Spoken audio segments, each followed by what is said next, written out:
एक उदाहरण मैं हमेशा देता हूं, हंसी तो आएगी उसमें, लेकिन अब क्या करें, दूसरे के ऊपर हंसने की आदत बन गई है और अपने ऊपर तो हंसने की आदत है नहीं। पर ये उदाहरण अपने ऊपर हंसने का और दूसरे के ऊपर भी हंसने का नहीं है, अपने अज्ञानता पर रोने का है। अगर देखा जाए तो ऐसा ही अपन करते हैं, हमेशा से करते आ रहे हैं। एक व्यक्ति मिठाई लेने गया, पहले जमाने में मिठाई काय में रख के देते, दोना में, दोना पत्तल, आज भी चलते हैं, आज थोड़े मॉडिफाई हो गए।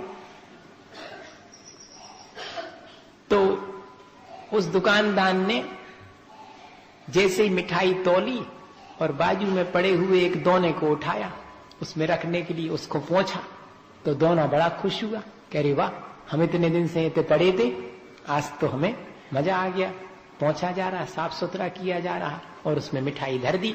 और जैसे ही मिठाई रखी तो सामने वाले व्यक्ति ने दोना अपने हाथ में पकड़ लिया, नीचे भी नहीं रखा। तो दोना और खुश हुआ कि वाह जी, हमारे यहाँ मेहमान आए, इनने भी हमें हाथों हाथ ले लिया। और अब वो जो खरीदने आया था वो तो बहुत बड़ा व्यक्ति था, कार में बैठ के आया था, सो जैसे ही दोना हाथ में लिए कार में बैठा तो दोना और खुश कि अब तो अपने दिन फिर गए, गाड़ी में बैठने मिल रहा। अब गाड़ी में बैठा बड़ा प्रसन्न है, नीचे उतरे तो भैया हाथों हाथ सबने लिया, घर में भी पहुंचे तो सबने हाथों हाथ लिया, घर में मेहमान आए थे सो उनके भी हाथ में दिया, सो उनने भी बढ़िया हाथ में ले लिया। और अब मिठाई खाई जा रही है, दोना मन ही मन प्रसन्न है, अपने आप में फूला नहीं समा रहा।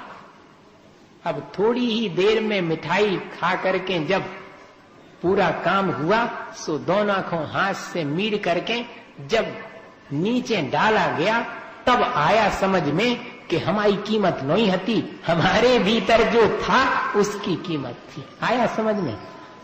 समझ में तो सब आती, मगर समझई में तो नहीं आती। समझई में आ जावे तो का नहीं है। हम जितनी इसकी सेवा करते हैं उसमें थोड़ी कमी आ जाएगी और कुछ नहीं। अगर आने लगे तो समझना कि हां, अब देहा शक्ति घट रही है, और दीनता और अज्ञानता को देख करके भी घृणा नहीं करना, इसके साथ ये भी है, क्योंकि आप क्या देख पाएंगे, देह को देख पाएंगे। तो उसके साथ साथ यह दृष्टि भी हमारे अंदर प्राप्त हो जाए कि दीनहीन, दरिद्र और गरीब मलिन व्यक्ति को देख करके, सामान्य व्यक्ति को भी देख करके, क्योंकि देहा शक्ति घट गई, मैंने तो देह को अपने से पृथक मान लिया है, तो अब उसको क्या देखूं, मैं तो उसमें बैठी हुई चेतना को देखूं, क्योंकि कीमती तो वही है। वैसा भाव आना चाहिए।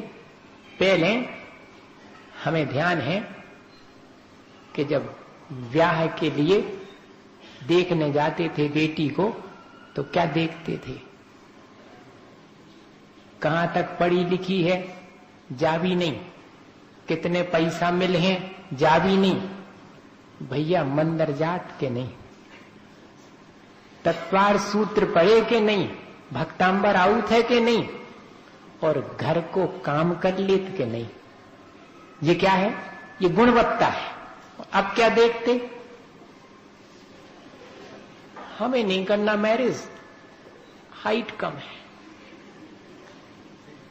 हमने कहा वाह, ये क्राइटेरिया,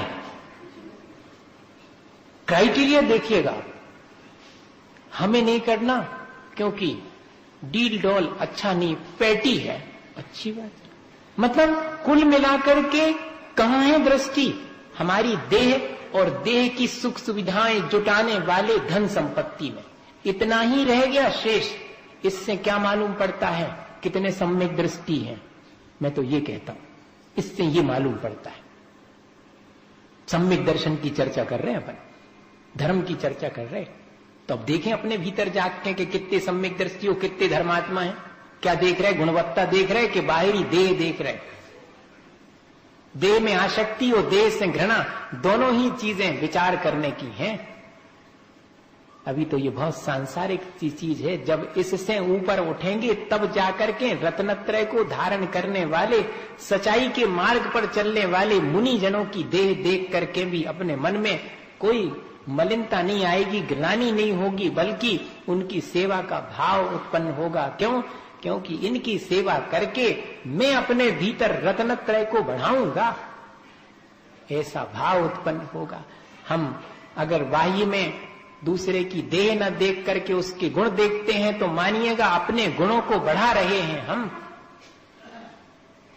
तो गुणवत्ता का सम्मान करने की दृष्टि हमें प्राप्त होनी चाहिए।